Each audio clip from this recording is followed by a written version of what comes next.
Hi guys, പുതിയൊരു വീഡിയോയിലേക്ക് എല്ലാവർക്കും സ്വാഗതം. അപ്പോൾ ലീഗൽ T20 സീരീസിൻ്റെ പാർട്ട് 3 വീഡിയോയിലേക്ക് എല്ലാവർക്കും സ്വാഗതം. അപ്പോൾ പാർട്ട് 2 വീഡിയോ എല്ലാവരും കണ്ടു എന്ന് വിചാരിക്കുന്നു. അപ്പോൾ മറക്കണ്ട, എല്ലാവരും ആക്റ്റീവായിട്ട് പാർട്ടിസിപ്പേറ്റ് ചെയ്യുക. നിങ്ങളുടെ സ്കോർ കമൻറ്റ് ചെയ്യാൻ മറക്കണ്ട. ഓരോ ശരി ഉത്തരത്തിനും ഓരോ മാർക്ക് വീതം, തെറ്റുത്തരത്തിന് -1. അപ്പോൾ നമുക്ക് ഈ സീരീസ് നമുക്ക് സ്റ്റാർട്ട് ചെയ്യാം. നമുക്ക് ഫസ്റ്റ് ക്വസ്റ്റ്യനിലേക്ക് നമുക്ക് ഒന്നാമത്തെ ചോദ്യം. Which among the following events took place immediately before the massacre at Jallianwala Bagh? Option A, Partition of Bengal. Option B, Gilbert Bill. Option C, Passage of Rowlatt Act. Option D, Minto-Morley Reforms. ഇതിൻ്റെ answer എന്ന് പറയുന്നത് option C ആണ്, passage of Rowlatt act. ഇനി Jallianwala bag massacre took place on April 13, 1919. Okay, April 13, 1919 ആണ് Jallian Walabagh massacre ഉണ്ടാവുന്നത്. ഈ Jallian Walabagh massacre എന്ന് പറയുന്നത്, ഈ ജാലിയൻ വാലാബാഗ് ആൾക്കാർ ഒത്തുകൂടിയത് ഒരു ആക്ടിനെതിരെ പ്രതിഷേധിക്കാൻ വേണ്ടി. ആ ആക്റ്റാണ് Rowlatt act. Okay, Rowlatt act is also known as black act.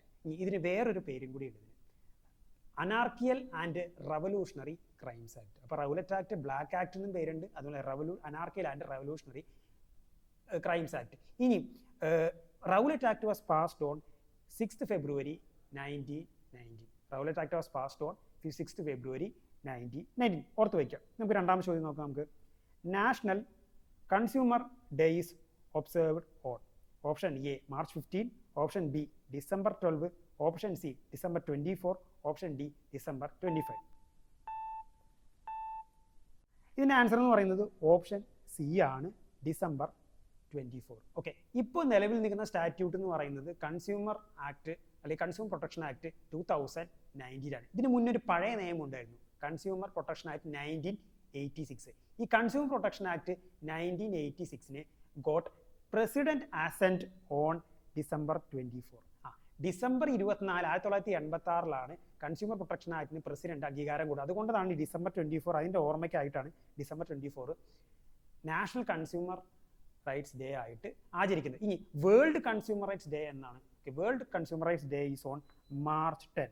World consumer rights day is on March 10. ഓർത്ത് വയ്ക്കാം. ഇനി ഓരോ വർഷത്തെ ഇമ്പോർട്ടൻറ്റ് ഡേറ്റുകൾ നമ്മൾ പഠിച്ചിരിക്കണം, അത് ഫോർമേറ്റീവ് എക്സാം മെയിനായിട്ട് ചോദിക്കുന്നതാണ്. ഇനി ഓരോ ഡേറ്റിനും പ്രധാനമായിട്ട് തീമുണ്ട്. ഇനി what is the theme of 2024 national consumer day? Okay, എൻ്റെ തീം എന്ന് പറയുന്നത് virtual hearing and digital access to consumer justice. ഒന്നുകൂടെ ഞാൻ പറയാം, virtual hearing and digital access to consumer justice. Okay, അപ്പോൾ അത് ഓർത്ത് വയ്ക്കും. നമുക്ക് അടുത്ത ചോദ്യത്തിലേക്ക് പോകാം. നമുക്ക് മൂന്നാമത്തെ question. Amnesty International is an organisation associated with which of the following field? Option A protection of cruelty to animals. Option B എൻവയോൺമെന്റൽ protection. Option C protection of human rights. Option D protection of historic monuments. ഇതിന് answer എന്ന് പറയുന്നത് option C ആണ്, protection on human rights. ഇനി Amnesty International എന്ന് പറയുന്നത് human rights പ്രൊട്ടക്ഷന് വേണ്ടിയുള്ള ഇന്റർനാഷണൽ ഏജൻസി. അതിൻ്റെ ഹെഡ് ക്വാർട്ടേഴ്സ് എവിടെയാണ്? Its headquarters is in London. ലണ്ടനിലാണ് ആംനസ്റ്റി ഇന്റർനാഷണലിൻ്റെ ഹെഡ് ക്വാർട്ടേഴ്സ്. ഇനി ഇതുപോലെ തന്നെ വേറെയും ഇന്റർനാഷണൽ ബോഡീസ് ഉണ്ട്, അതൊക്കെ നിങ്ങൾ അറിഞ്ഞിരിക്കണം. ഇനി ഒരു പ്രധാനപ്പെട്ട ഇന്റർനാഷണൽ ബോഡിയാണ് നാറ്റോ. Okay, NATO. ഇനി നാറ്റോയുടെ ഫുൾ ഫോം എന്താ? അറിയുന്നവർ വീഡിയോയുടെ കമൻറ്റ് ചെയ്യുക, അറിയാത്തവർ അത് നോക്കി പഠിക്കുക. നാറ്റോയുടെ ഫുൾ ഫോം എന്താണ്? നമുക്ക് അടുത്ത ചോദ്യത്തിലേക്ക് പോകാം. നമുക്ക് നാലാമത്തെ ചോദ്യം. Who is the present governor of state of Kerala? Option A Arif Muhammad Khan. Option B justice P Sadasivam. Option C Nikhil Kumar. Option B Rajendra Arlekar.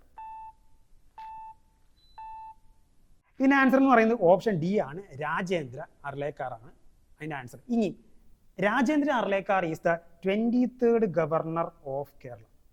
കേരളത്തിലെ 23rd ഗവർണറാണ് രാജേന്ദ്ര അർലേക്കർ. ഇനി രാജേന്ദ്ര അർലേക്കറിന് മുന്നേ governor of Kerala post hold ചെയ്ത ആരാണ്? ആരിഫ് മുഹമ്മദ് ഖാൻ. ഓക്കെ, ആരിഫ് മുഹമ്മദ് ഖാൻ ആണ് ആ പോസ്റ്റ് ഹോൾഡ് ചെയ്ത്. ഇനി ഒരു ചോദ്യം നിങ്ങളോട്, അതിന്റെ ആൻസർ നിങ്ങൾ അറിയുന്നവർ കമന്റ് ചെയ്യുക. Who administers oath to the office of governor? അതായത് ഗവർണർക്ക് ആരാണ് സത്യവാചകം ചൊല്ലിക്കൊടുക്കുന്നത്? അറിയുന്നവർ കമന്റ് ചെയ്യാം. ഓക്കെ, അപ്പോൾ അടുത്ത ചോദ്യത്തിലേക്ക് നമുക്കൊന്ന് പോവാം. നമുക്ക് അഞ്ചാമത്തെ ചോദ്യം. Before memory fades is an autobiography written by? Option A Fali S Nariman. Option B Mahatma Gandhi. Option C Nani Palkhivala. Option D MS Setalvad. ഇതിന്റെ ആൻസർ എന്ന് പറയുന്നത് ഓപ്ഷൻ എ ആണ്, ഫാലിയസ് നരിമാന്റെ ഓട്ടോബയോഗ്രഫി ആണ് ബിഫോർ മെമ്മറി ഫെയ്ഡ്സ്. അടുത്ത ചോദ്യത്തിലേക്ക് പോകുമ്പോൾ 6ാമത്തെ ചോദ്യം. Which of the following state does not have a common high court? Option A Kerala, option B Madras, option C West Bengal, option D Sikkim. ഇതിന്റെ ആൻസർ എന്ന് പറയുന്നത് ഓപ്ഷൻ ഡി ആണ്, സിക്കിം ആണ്. ഇനി ചോദ്യം നമുക്ക് നോക്കാം. Which of the following state does not have a common high court? ഏത് സ്റ്റേറ്റ് ആണ് കോമൺ ഹൈക്കോർട്ട് ഇല്ലാത്തത് നമുക്ക് ചോദ്യം. അപ്പൊ ഇതിൽ Kerala high court has jurisdiction on Kerala and as well as Lakshadweep ഇല്ലേ. ഇനി അതുപോലെ തന്നെ Madras high court has jurisdiction over Tamil Nadu and Puducherry. ഇനി option C West Bengal, Calcutta high court has jurisdiction over west Bengal and Andaman and Nicobar islands. അപ്പോൾ ഇതിന്റെ ഏറ്റവും ആപ്റ്റ് ആയിട്ടുള്ള ആൻസർ അല്ലെങ്കിൽ ഓപ്ഷൻ എന്ന് പറയുന്നത് ഓപ്ഷൻ ഡി ആണ്, സിക്കിം ആണ്. ഓക്കെ, നമുക്ക് അടുത്ത ചോദ്യത്തിലേക്ക് നമുക്ക് പോവാം. അതുപോലെ തന്നെ ഒരു കാര്യങ്ങൾ ഓർത്ത് വയ്ക്കുക. Which article of Indian constitution says that there should be high court? Okay, article 214 of Indian constitution envisages for high courts for each state. ഓരോ സ്റ്റേറ്റിന് ഹൈക്കോർട്ട് വേണമെന്ന് പറയുന്ന ആർട്ടിക്കിൾ 214. ഇനി അടുത്തത്, who appoints judges of high court? High court ജഡ്ജിമാരെ appoint ചെയ്യുന്ന അത് president ആണ് appoint ചെയ്യുന്നത്. ഇനി അടുത്ത വേറൊരു ഫാക്ട് കൂടെ നമുക്ക് നോക്കാം. Which is the oldest high court in India? അത് കൽക്കട്ട ഹൈക്കോർട്ടാണ് ഓൾഡസ്റ്റ് ഹൈക്കോർട്ട് ഇൻ ഇന്ത്യ. നമുക്ക് അടുത്ത ചോദ്യത്തിലേക്ക് പോകാം. നമുക്ക് 7ാമത്തെ ചോദ്യം. Point Nemo which was seen in the US is located in which ocean? Option A Atlantic ocean, option B Pacific ocean, option C Arctic ocean, option D Indian ocean. ഇതിന് answer എന്ന് പറയുന്നത് ഓപ്ഷൻ ബി ആണ്. Point Nemo എന്ന് പറയുന്ന ഒരു place Pacific ഓഷ്യനിലാണ്. Okay, അത് ഓർത്ത് വെക്കുക. ഇനി അതുപോലെ തന്നെ അതൊരു കറണ്ട് അഫയർ ആണ്. അപ്പോൾ അടുത്ത ചോദ്യത്തിലേക്ക് പോകാം. നമുക്ക് 8ാമത്തെ ചോദ്യം. ഇതും ഒരു കറണ്ട് അഫയർ ബേസ് ചെയ്ത ചോദ്യമാണ്. Okay, which country won the ICC women's അണ്ടർ-19 T20 world cup 2025? Option A India, option B South Africa, option C Australia, option D England. ഇതിന്റെ ആൻസർ എന്ന് പറയുന്നത് ഓപ്ഷൻ എ ആണ്, ഇന്ത്യയാണ്. ഓക്കെ, 2025 ICC വുമൻസ് അണ്ടർ-19 T20 world cup ജയിച്ചത് ഇന്ത്യയാണ്. ഇനി വിന്നറിനെ അറിയുമ്പോൾ അതിന്റെ റണ്ണറപ്പും കൂടെ അറിയാം. റണ്ണേഴ്സപ്പ് ആരാണ്? സൗത്ത് ആഫ്രിക്കയാണ് അതിന്റെ റണ്ണേഴ്സപ്പ്. ഓക്കെ, അത് ഓർത്ത് വയ്ക്കാം. ഇനി അടുത്ത ചോദ്യത്തിലേക്ക് പോകാം. What is a rank of India in corruption perception index CPI 2024? Option A 75th, option B 86th, option C 96th, option D 99th. അതിന്റെ ആൻസർ എന്ന് പറയുന്നത് ഓപ്ഷൻ സി ആണ്, 96. കൊറപ്ഷൻ പെർസെപ്ഷൻ ഇൻഡെക്സ് CPI 2024 അതിൽ ആ ലിസ്റ്റിൽ ഫസ്റ്റ് റാങ്ക് എന്ന് പറയുന്നത് അല്ലെങ്കിൽ നമ്പർ 1 എന്ന് പറയുന്നത് ഡെൻമാർക്കാണ്. ഓക്കെ, ഇന്ത്യയുടെ സ്ഥാനം എന്ന് പറയുന്നത് 96th ആണ്, ഓർത്ത് വയ്ക്കാം. ഇനി നമുക്ക് അടുത്ത ചോദ്യത്തിലേക്ക് നമുക്ക് നോക്കാം. The 15th edition of Aero India event 2025 has been organized in which city? Okay, option A Hyderabad, option B Bengaluru, option C Chennai, option D New Delhi. അതിന്റെ ആൻസർ എന്ന് പറയുന്നത് ഓപ്ഷൻ ബി ആണ് അതിന്റെ ആൻസർ. ഓക്കെ, ബാംഗ്ലൂരിലെ യലഹങ്ക എയർബേസിൽ വെച്ചാണ് aero India 2025 event നടന്നിട്ടുള്ളത്. Okay, നമുക്ക് അടുത്ത ചോദ്യം നമുക്ക് നോക്കാം. 11th question. Which is the amendment to the Constitution of India by which GST was introduced? Okay, option A 101st, option B 102nd, option C 98th, option D 45th. അതിന്റെ answer എന്ന് പറയുന്നത് option A ആണ്. Okay, 101st അമെൻമെന്റ് ആണ് GST introduce ചെയ്തത്. ഇനി GSTയുടെ full form എന്താ? Goods and service tax. ഇനി GST came in to force on 2017 July 1. 2017 July 1 ആണ് GST came in to force on date. അപ്പോൾ ഇനി ജൂലൈ 1 ആണ് GST ഡേ ആയിട്ട് ആചരിക്കുന്നത്. ജൂലൈ 1 ആണ് is called the GST day. ഇനി ഇന്ത്യയിലുള്ളത് ഒരു ഡുവൽ GST സിസ്റ്റമാണ്. ഓക്കെ, ഒരു സെൻട്രൽ GST ഉണ്ട്, അതിന് സ്റ്റേറ്റ് GST ഉണ്ട്. ഓക്കെ, അത് ഓർത്ത് വെക്കുക. ഇനി നമുക്ക് അടുത്ത ചോദ്യത്തിലേക്ക് നമുക്ക് പോകാം. Which portion of Indian Constitution reflects the mind and ideals of its framers? Option A preamble, option B fundamental rights, option C directive principles, option D emergency provisions. അതിന്റെ ആൻസർ എന്ന് പറയുന്നത് ഓപ്ഷൻ എ ആണ്, preamble. Preamble reflects the ideals and minds of the framer. അതായത് constitution framers ഈ constitution കണ്ട് എന്താണ് ഉദ്ദേശിക്കുന്നത്, അവരുടെ ഒബ്ജക്റ്റീവ്സ്, അവരുടെ കൺസെപ്റ്റ് അതൊക്കെയാണ് എന്ത് പറയുന്നത് പ്രിയാമ്പിളിൽ പറയുന്നത്. ഇനി പ്രിയാമ്പിളിന്റെ ബേസ് എന്ന് പറയുന്നത് ഒബ്ജക്റ്റീവ് റെസൊല്യൂഷൻ ആണ്. Objective resolution is the base of preamble. ഇനി who is the architect of preamble? Pandit Jawaharlal Nehru is the architect of പ്രിയാമ്പിളിന്റെ ആർക്കിടെക്ട് എന്ന് പറയുന്നത് നെഹ്റു ആണ്. ഒബ്ജക്റ്റീവ് റെസൊല്യൂഷൻ ആണ് എന്ത് പറയുന്നത് അതിന്റെ ബേസ് എന്ന് പറയുന്നത്. ഇനി പ്രിയാമ്പിൾ എത്ര തവണ അമെൻഡ് ചെയ്തു? How many times preamble has been amended അറിയുന്നവർ ആൻസർ കമന്റ് ചെയ്യാം. ഓക്കെ, നമുക്ക് അടുത്ത ചോദ്യത്തിലേക്ക് പോകാം. നമുക്ക് the doctrine of double jeopardy is mentioned in option A article 20, option B article 14, option C article 15, option D article 16. ഇതിന്റെ answer എന്ന് പറയുന്നത് ഓപ്ഷൻ എ ആണ്, ആർട്ടിക്കിൾ 20. ഇനി ആർട്ടിക്കിൾ 20 ഓഫ് ഇന്ത്യൻ കോൺസ്റ്റിറ്റ്യൂഷൻ എന്തിനെ പറ്റിയാണ് പറയുന്നത്? Protection in respect to conviction of offences. Protection in respect of conviction of offence. ഇനി article 20 3 sub ക്ലോസുകളുണ്ട്. 20 ക്ലോസ് 1, 20 ക്ലോസ് 2, 20 ക്ലോസ് 3. 20 ക്ലോസ് 1 എന്താ പറയുക? No ex post facto law, മുൻകാല പ്രാബല്യത്തോടെ ക്രിമിനൽ നിയമങ്ങൾ പാസ്സാക്കാൻ പറ്റില്ല. ഈ 20 ക്ലോസ് 2 എന്താ പറയുക? നോ ഡബിൾ ജിയോപാഡി, അതായത് no person shall be convicted for the same offence twice. ഒരാളെ ഒരു കുറ്റത്തിന് 2 തവണ ശിക്ഷിക്കില്ല. അതാണ് 20 ക്ലോസ് 2 പറഞ്ഞു. ഈ 20 ക്ലോസ് 3 എന്താ പറയുക? No self incrimination. ഓക്കെ, ഇതാണ്. അപ്പോൾ 20 എന്ന് പറയുന്നത് എന്താണ്? Protection in respect to conviction of offences. ഓർത്ത് വയ്ക്കുക. ഞാൻ അടുത്ത ചോദ്യം നോക്കാം. 14ാം ചോദ്യം. India is a republic because option A it is a member of commonwealth, it has an elected parliament, option C it has a written constitution, option D head of the state is elected.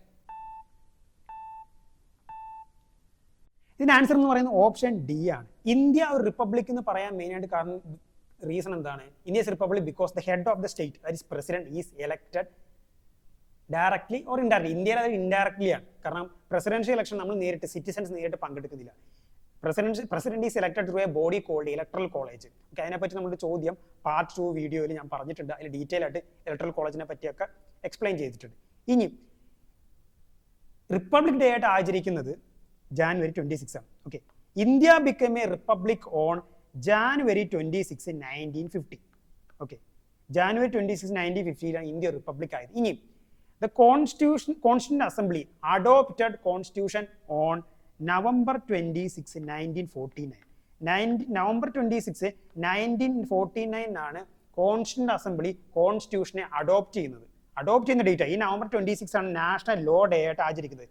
ഇനി constitution നിലവിൽ വന്നത്, constitution came in to force എന്നാന്ന് ചോദിച്ചു കഴിഞ്ഞാൽ that is on January 26, 1950. അപ്പോൾ dates ഒക്കെ നിങ്ങളൊന്ന് ഓർത്ത് വയ്ക്കുക. നമുക്ക് അടുത്ത ചോദ്യത്തിലേക്ക് പോകാം. നമുക്ക് 15th question.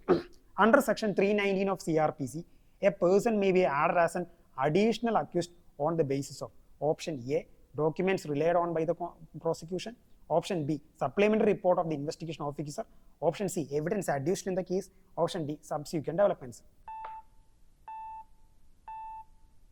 ഇതിന്റെ ആൻസർ എന്ന് പറയുന്നത് ഓപ്ഷൻ സി ആണ് ആൻസർ. ഈ ക്വസ്റ്റ്യൻ എന്ന് പറയുന്നത് 319 CRPC പറയുന്ന കാര്യം എന്താ? അതിനെ ബേസ് ചെയ്തൊരു ചോദ്യമാണ്. അതായത് ഒരു വ്യക്തിയെ അഡീഷണൽ അക്യൂസ്ഡ് ആയിട്ട് ഉൾപ്പെടുത്തണമെങ്കിൽ അതിന്റെ ബേസിസ് എന്താണെന്നാണ് ചോദിക്കുന്നത്. അതിന്റെ ബേസിസ് എന്ന് പറയുന്നത് എവിഡൻസ് അഡ്യൂസ്ഡ് ഇൻ ദ കേസ് ആണ്. നമുക്ക് ഈ 319 ഓഫ് CRPC നമുക്ക് ഡീറ്റെയിൽ ആയിട്ട് നമുക്ക് നോക്കാം. 319 ഓഫ് CRPC എന്താ പറയുന്നത് നമുക്ക് നോക്കാം. 390 CRPC നമുക്കൊന്ന് വായിക്കാം. Power to proceed against other persons appearing to be guilty of the offence. ആ 319 ഡിസ്ക്രിപ്ഷൻ. ഈ ഡിസ്ക്രിപ്ഷൻ ഡീറ്റെയിൽ നമുക്ക് നോക്കാം. Whether in the course of any enquiry into or trial of an offence. Trial സമയത്തോ enquiry സമയത്തോ it appears from the evidence. ഇതാണ് നമ്മുടെ ചോദ്യത്തിന് ഉത്തരം. എവിഡൻസ് പരിശോധിക്കുന്ന സമയത്ത് any person not being the accused, അയാൾ ഓൾറെഡി അക്യൂസ്ഡ് അല്ല, ഹാസ് കമ്മിറ്റഡ് ഈ offence four which such person could be tried together with the accused, the court may proceed against such person for the offence which he appears to have committed. ഒന്നുമില്ല, ഇത്രേ പറയുന്നു. 319 CRPC പറയുന്നത് വെച്ച് കഴിഞ്ഞാൽ കോടതി trial സമയത്തോ enquiry സമയത്തോ evidence പരിശോധിക്കുന്ന സമയത്ത് ഒരു വ്യക്തി, അയാൾ അക്യൂസ്ഡ് അല്ല, ഒരു വ്യക്തി ഈ ക്രൈമിൽ ഉൾപ്പെട്ടിട്ടുണ്ടെന്ന് കോടതിക്ക് തോന്നുകയാണെങ്കിൽ കോടതിക്ക് എന്ത് ചെയ്യാൻ പറ്റും? അയാളെ എന്ത് ചെയ്യും? അക്യൂസ്ഡ് ആയിട്ട് ചേർത്തിട്ട് എന്ത് ചെയ്യാൻ പറ്റും? ഒരുമിച്ച് എന്ത് ചെയ്യാൻ പറ്റും? ട്രയൽ നടത്താൻ പറ്റും, ട്രൈ ചെയ്യാൻ പറ്റും. അതാണ് 319 പറഞ്ഞത്. ഇതിന് റിലേറ്റഡ് ഒരു ഫേമസ് കേസ് ഉണ്ട്, സുനിൽ ഭാരതി മിറ്റാൽ വേഴ്സസ് CBI. ഓക്കെ, ഇതിൽ പറയുന്നത് വെച്ചാൽ even when a person is not named in the charge sheet of an accused person. Charge ഷീറ്റിൽ പേരില്ലെങ്കിൽ കൂടി ആ വ്യക്തിനെ എന്ത് ചെയ്യാൻ പറ്റും? ട്രയൽ കോടതിക്ക് എന്ത് ചെയ്യാൻ പറ്റും? സമ്മൻ ചെയ്യാൻ പറ്റും. ഓക്കെ, അതാണ് ഈ സുനിൽ ഭാരതി മിറ്റാൽ കേസിൽ. അപ്പൊ 319 എന്താ പറയുന്നത്? എവിഡൻസിന്റെ ബേസിസിൽ വേണമെങ്കിൽ കോടതിക്ക് എന്ത് ചെയ്യാൻ പറ്റും? ട്രയൽ സമയത്ത് കോടതിക്ക് തോന്നുന്നതാണ് ഒരാളെയും കൂടി അഡീഷണൽ അക്യൂസ്ഡായി ചേർക്കണമെങ്കിൽ അങ്ങനെ ചെയ്യാൻ പറ്റും. കോടതിക്ക് അതിനുള്ള പവർ ഉണ്ട്. ഓക്കെ, അപ്പോൾ അതാണ് 319 ഓഫ് CRPC. നമുക്ക് അടുത്ത ചോദ്യം നമുക്ക് നോക്കാം. നമുക്ക് the offence under section 195A of IPC is. Okay, ഇത് കേരള ജുഡീഷ്യൽ സർവീസ് എക്സാമിഷൻ 2011 ചോദിച്ചൊരു ചോദ്യമാണ്. A giving false evidence, option B fabricating false evidence, option C threatening any person to give false evidence, option D issuing a signing false certificate. ഇതിന്റെ answer എന്ന് പറയുന്നത് option C ആണ്. Threatening any person to giving false. ഇനി giving false evidence എന്ന് പറയുന്നത് IPC ഏത് സെക്ഷനിലാണ് പറയുന്നത്? 191. IPC സെക്ഷൻ 191 ഗിവിംഗ് ഫോൾസ് എവിഡൻസിനെ പറ്റി പറയുന്നത്. നമുക്ക് അടുത്ത ചോദ്യം നമുക്ക് നോക്കാം. What are private documents? ഇത് കേരള ജുഡീഷ്യൽ സർവീസ് എക്സാം 2016 ചോദിച്ചൊരു ചോദ്യമാണ്. Option A all documents other than public documents, option B documents prepared by private persons, option C documents prepared by document writers, option D registered documents. ഇതിന്റെ answer എന്ന് പറയുന്നത് option A ആണ്. All documents other than public document. ഇനി ഭാരതീയ സാക്ഷരതാ അധിനിയം BSAയിൽ ഏത് സെക്ഷനിലാണ് ഡോക്യുമെന്റിനെ പറ്റി പറയുന്നത്? 74 ഡോക്യുമെന്റ്സിനെ പറ്റി പറയുന്നത്. മോർ സ്പെസിഫിക്കലി 74 ക്ലോസ് 2 പ്രൈവറ്റ് ഡോക്യുമെന്റിനെ പറ്റി പറയുന്നത്. ഇനി ഇന്ത്യൻ എവിഡൻസ് ആക്ടിലെ ഡോക്യുമെന്റിനെ പറ്റി പറഞ്ഞ സെക്ഷൻ ഏതാ? 75. ഓക്കെ, അപ്പോൾ ഇന്ത്യൻ എവിഡൻസ് ആക്ടിൽ 75ഉം BSAയിൽ 74, അതിൽ 74 ക്ലോസ് 2 പ്രൈവറ്റ് ഡോക്യുമെന്റ്സിനെ പറ്റി പറയുന്നത്. ഓക്കെ, നമുക്ക് അടുത്ത ചോദ്യത്തിലേക്ക് പോകാം. നമുക്ക് 18th ക്വസ്റ്റ്യൻ. ഇതും നമ്മുടെ സെക്രട്ടറി ലീഗൽ അസിസ്റ്റന്റ് 2020 ചോദിച്ച ചോദ്യമാണ്. Scienter rule is related to which of the following tortious liability? A liability for dangerous premises, B liability for dangerous chattels, option C liability for animals, option D liability for misstatements. ഇതിന് answer എന്ന് പറയുന്നത് option C ആണ്, liability for animals ആണ്. Okay, ഇത് വളരെ simple ആയിട്ടുള്ള ഒരു ചോദ്യമാണ്. നമുക്ക് അടുത്ത ചോദ്യം നമുക്ക് നോക്കാം. ഇതും നമ്മുടെ സെക്രട്ടറി ലീഗൽ അസിസ്റ്റന്റ് 2020 ചോദിച്ച ചോദ്യമാണ്. The unit of refractive index is. Option A metre, option B centimetre, option C watt, option D no unit. ഇതിന് ആൻസർ എന്ന് പറയുന്നത് ഓപ്ഷൻ ഡി ആണ്, നോ യൂണിറ്റ്. റിഫ്രാക്റ്റീവ് ഇൻഡെക്സിന് യൂണിറ്റ് ഇല്ല. ഇനി what is the unit of length? ലെങ്ത്തിന്റെ unit metre ആണ്. ലെങ്ത്തിന്റെ യൂണിറ്റ് മീറ്റർ ആണ്. What is the unit of power? പവറിന്റെ യൂണിറ്റ് വാട്ട് ആണ്. അത് ഓർത്ത് വയ്ക്കാം. ഓക്കെ, നമുക്ക് അവസാനത്തെ ചോദ്യം നമുക്ക് നോക്കാം. അടുത്ത നമുക്ക് ലാസ്റ്റ് ചോദ്യം നമുക്ക് നോക്കാം. Which of the following is covered under POCSO act 2012? ഇത് സെക്രട്ടറി ലീഗൽ അസിസ്റ്റന്റ് 2020 ചോദിച്ച ചോദ്യമാണ്. Option A aggravated sexual assault, option B sexual harassment, option C using child for pornographic purpose, option D all of the above. ഇതിന്റെ answer എന്ന് പറയുന്നത് all of the above. ഇതെല്ലാം വരുന്നത്. ഇനി പോക്സോന്റെ ഫുൾ ഫോം എന്താണ്?